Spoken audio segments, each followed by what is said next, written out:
2010 can be as simple as selecting the table that you want to build the form on, clicking the Create tab, and just choosing Form. Access will automatically create a form that includes every single field in that table, and if there's a one-to-many relation, this one has added a subform to it so you can see the fields in the many side of that one-to-many relation. Couple things that maybe you don't like about the auto form here is, it created a title that happens to be exactly the same as the name of the table that we created from. Let's go to Design View. So you go to Design View by clicking on Home, and over here to the left, click on Design. And I work a lot in the Design View of a form. First, I want to point out that your form has several sections.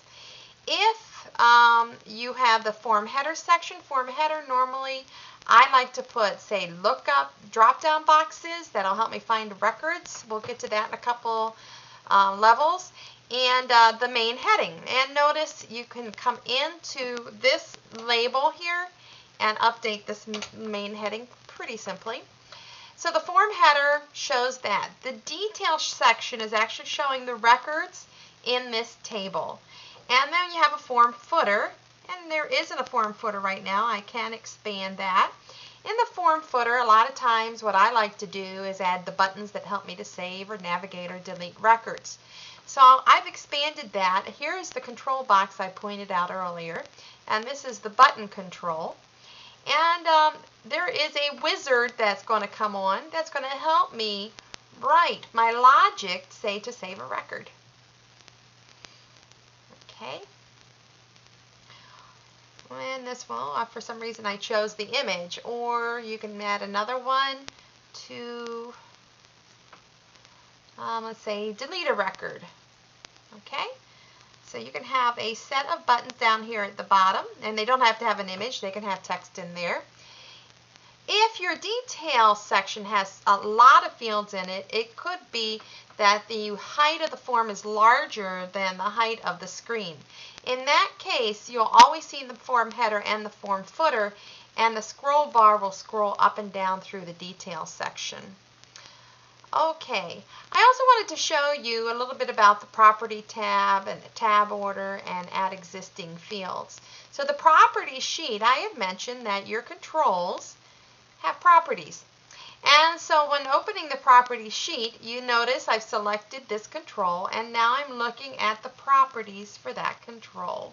So it takes a while to learn all these properties, and Access has divided these into different categories.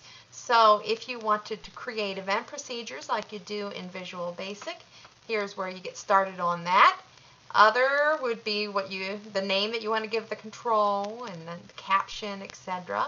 that you would want to do, whether or not you want it to have a tab stop. And then the format control is all about the look. If you clicked up here in this top left corner, this is the control for the entire form. So if you want to change the caption on the tab, you can do that now. Maintenance, got to spell it right, form, okay? And that will change the caption to the tab. And if you didn't, for example, if you didn't want navigation buttons on the form, you can take them off here.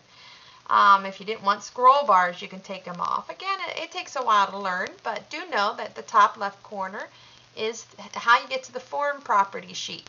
If I click right here, I'm in the form header. I could change, say, the color. I didn't want that color. I want pink. Okay, and then you can click here to get to the detail, and you can click here to get to the form footer.